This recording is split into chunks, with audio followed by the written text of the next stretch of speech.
Hello, friends online. I just kind of wanted to have a little stream of consciousness rant about detachment, which is a little ironic now that I'm saying it. But I thought I would talk about detachment, and so I feel like it's a really tricky concept because as humans in human bodies, we have these brains and they have an ego, which is a sense of self, because our bodies are very separate from one another, and so we have to kind of process life independently from each other. Though we are, obviously around each other. but so to detach, which if you think about it, what attach means is to connect, right? So to detach would be to kind of disconnect. And so detachment is letting go, in the broad sense, but in a lot of spiritual and even psychological contexts, when we talk about detachment, I think, at least my interpretation that I had was so like, I'm not quite sure how to say it. It was so kind of shaky that I really wasn't even sure how to take it, because if you look at like Buddhism, they talk about like letting go of your attachment to desire, and I think as a human it's really hard to not have desires. I think we naturally have preferences, likes, dislikes, and we form opinions, and that's part of like the nature of ego. And I've put another video out here about ego, and it's not this evil thing. Ego is just your sense of self, and we have to have a sense of self to like operate in the world. Otherwise, we don't know where we end and another person begins, and that's called insanity, in society, anyways. And so, or you're a mystic, but generally, people need a separate sense of self to operate in the world, to know when you're hungry so you can feed yourself, to know when you have to go to the bathroom so you can like excuse yourself. and like and so detaching from something we desire, well, it's against our nature in a way, at least our physical nature. It's actually kind of what I feel like is one of the things that does seem to separate us from other animals on the planet. Because we are animals, but we are distinctly different from the other animals on the planet. There's no debating that one, really. But different doesn't always mean better. But anyways, the fact that we can, say like, wow, I really want, or I really want this, but I, see that someone else, needs it more than I do, or they need me to do this for them, or, like we can let go of even our survival instincts for another. And I think we don't see that often in other animal species, and I could be completely wrong, and maybe we just haven't observed enough, but I do feel like that's kind of like a special phenomenon of a living conscious creature, to have that ability to let go of not only things you want but things you need. But so detachment, for me, was just like really hard to comprehend, because I'm like, well, I want things and I'm not gonna stop wanting things, so how do am I just fucked? Like, but I have recently kind of come to think of detachment in a more practical way, and so it's not that we don't want things anymore. I think it's that we don't catastrophize when we don't get the things we want. And sorry, that's a lot of negatives, but rather accepting what we don't want graciously, and being willing to still have a good attitude and adjust our plans when what we don't want to happen happens, or when we get what we don't want.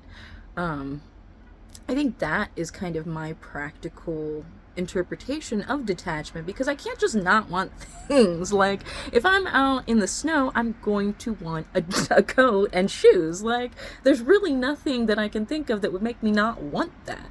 Like, sure, I can try to be fine without it, but I still want it, And so I think, in that kind of crazy scenario, what true, like, practical detachment would look like, okay, I am out in the cold and I really, really fucking want a jacket and shoes. I don't have them though. It's that acceptance first. I don't have it. I don't have what I want. And accepting that, not fighting it, and not being mad about it is like the first hardest step. All the steps are hard, but it's the first hardest one.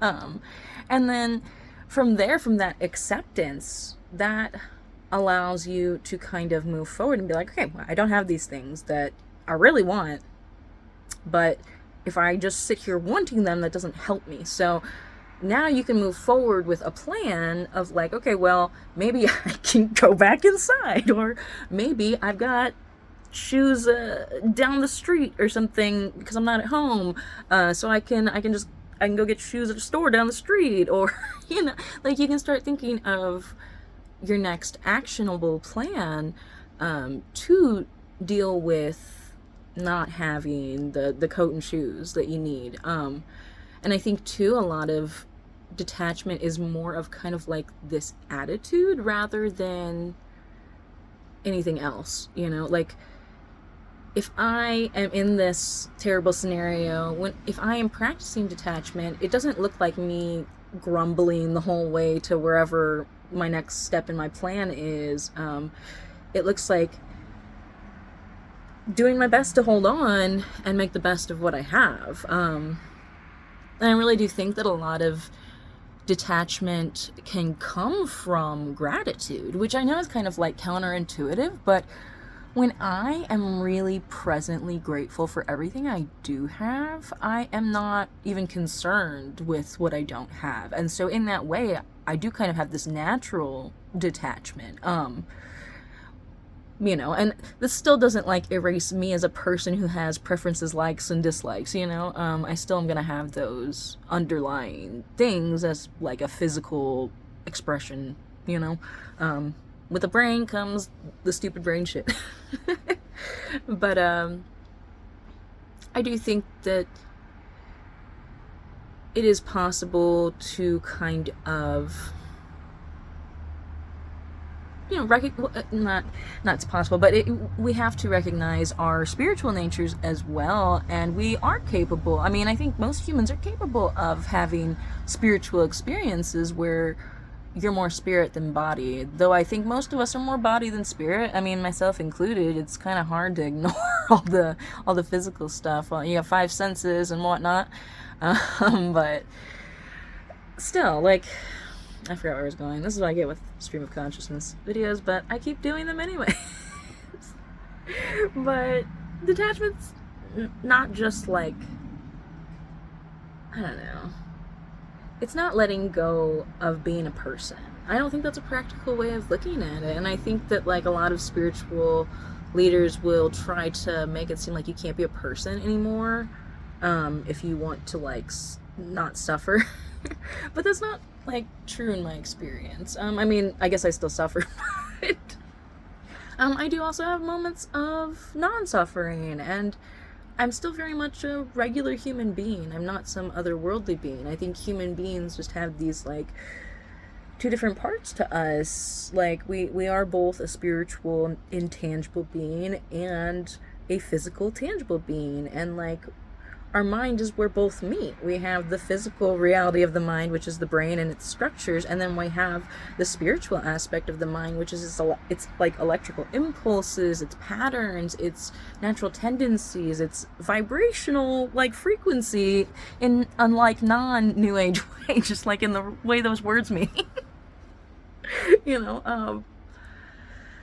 But yeah, I'm digressing a bunch, and I guess I am fully detached to the root of this video. I didn't use that right. It was a joke. Sorry, it was a bad joke. So I guess I'll just detach from the video here. Okay, I will stop with the bad jokes. I probably won't. Detachment, it's still kind of like this amorphous kind of concept to me that I'm figuring out.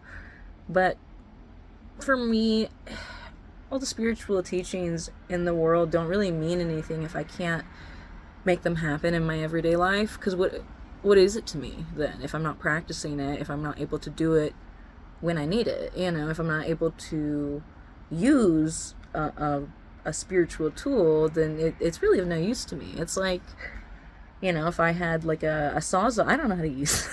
It's of no use to me.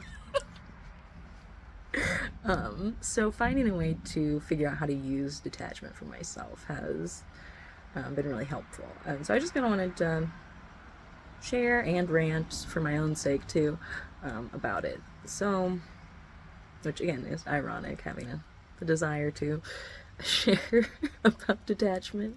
I guess I am not detached from that. Anyways, I hope everyone has a good night, and I would love to hear what other people have to say about their own interpretations of detachment, because it's something I'm still kind of learning about. You know, but I think thinking about it as like an attitude has helped me to like be okay with things you don't like happening and still maintaining like a focused and positive kind of attitude,